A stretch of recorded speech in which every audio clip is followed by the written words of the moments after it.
hvernig spáðu þú bikarkeppninni í ár?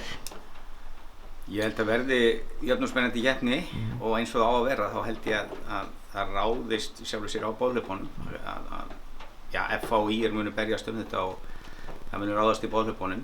Ég verð að viðurkenna að ég er búinn að gera spá og ég fæ þar nauman IR sigur.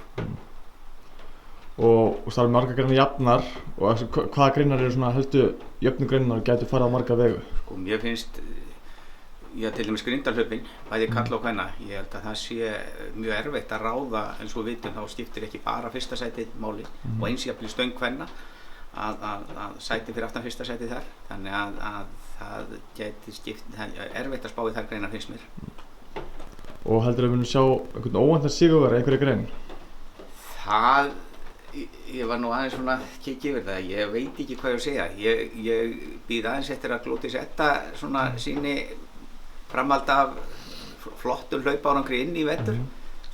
Jafnvel hún. Hverju hlakkar þú mest svona til að fylgjast með?